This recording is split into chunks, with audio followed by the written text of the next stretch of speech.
your take on a Sadiq's Real Fruit water ice. Hey, I was just about to say ice water too. You about to say the ice water. This water ice so special. Hey man, stop that cat. Yeah, definitely. I definitely be back. Yeah. Errol Spence Jr. He looking in shape. He looking pretty lean. Your boy Ego, I gotta talk about it in this video. And we're back. Ego Weight Watchers, aka EW, where I give you a look into the fighter lifestyle before, after, and progress picks, especially when they have an upcoming fight. Now, Errol Spence Jr., we do not know exactly what his next fight will be. There are rumblings, there are rumors that have been long-standing that Errol Spence, Mr. Man Down, Mr. Strat Season, Mr. Yes, definitely, stop that cat, right?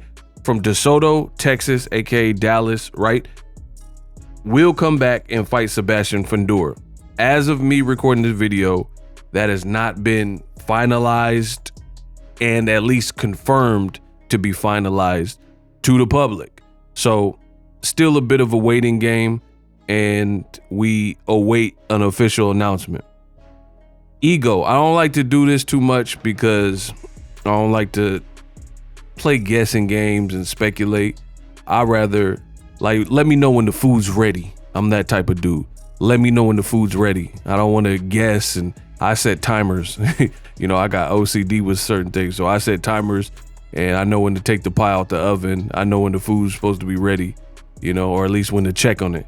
So don't like to guess around too much. However, I think the Sebastian Fundora fight will happen, according to sources that I have in the game.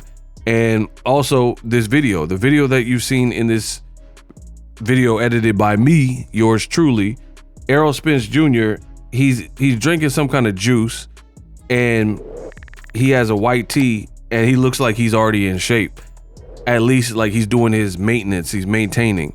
This is great news because Errol Spence has told you out his own mouth there were moments in his career before the accident, I think primarily, where he would gain a lot of weight, where he was pushing, fighting at welterweight, yet he was pushing 190 pounds, 180 something plus pounds. So to see Errol Spence in this type of shape, that is definitely good news. The other reason is Errol Spence, for the first time, he has tasted a public and professional defeat. So anytime a person loses in the fashion of Devin Haney versus Ryan Garcia, or Errol Spence, how he lost to Terrence Crawford, especially if it's their first professional loss, because at least, like, let's say Manny Pacquiao, I believe he's going to my party by he's going to bite me. Right? When it comes to Manny Pacquiao, he's had such a lengthy career where we kind of have seen Pacquiao get knocked the foot out and come back from that, and we've seen him actually bounce back. Like after he got knocked out by Juan Manuel Marquez, we've seen him come back.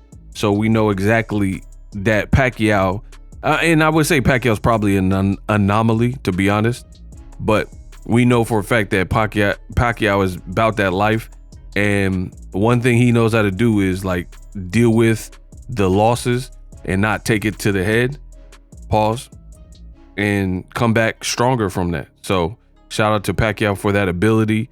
However, not every fighter is Pacquiao. Not everybody is going to do that. Not everybody is going to bounce back so nicely. The other thing with Errol that makes his dynamic is we're not really just talking about what happened in ring per se. When Errol's story, and some people might not want me to bring this up, like the Crawford fans, because they'll feel it denigrates or takes away from Crawford's win, but I don't really care, because at the end of the day, I'm a truth speaker and a truth seeker. So if there's details that I am aware of that actually took place, then I'm going to include them. I'm not going to play games with you and act like Errol didn't go through a car accident because you feel some type of way that it takes credit from Crawford. That's what happened. I don't care about, like, I could understand if it was like speculation, if there were no reports or no confirmation that Errol Spence was in a traffic accident, in such a menacing vehicular accident. But we know for a fact that Errol Spence, we've seen it. Like most people who follow boxing, we've seen the awful tape with the car rolling and flipping at high speeds, right? So that's just part of his story, whether you want to admit to it for your own selfish reasons or not. I'm going to always admit to it because I admit to the truth. I am the truth in this boxing game, the best in the business, and it's not even close. So that's part of his story, and that's a dynamic that needs to be heard and understood, where you see him take a bad loss to Crawford, got stopped, first professional loss, dropped 3 times.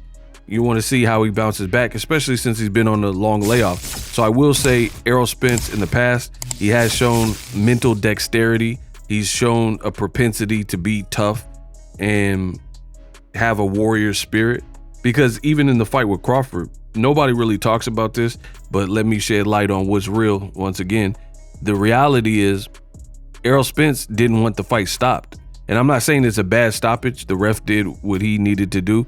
But what I am saying is Errol Spence was a warrior to the last drop, to the last breath. He didn't want the fight to stop despite how badly he was behind in the Crawford fight. So I think that's a testament to Errol Spence and his fortitude as a prize fighter and as a boxer. So I think Errol Spence could be the one to bounce back from such a loss and become a champion again, for real, for real. However, standing in his way is likely a 6'7", 6'6", lanky inside fighter named Sebastian Fundora.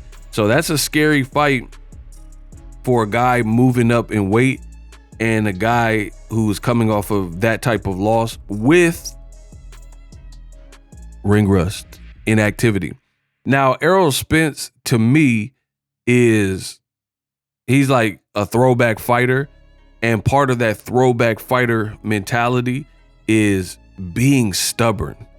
And Errol Spence definitely is that, because he's kind of coined this "I'm Mr. No Tune-Ups" and really lives by that. Like, he don't care if he's on a 9-month or a 1 year and 2-month layoff.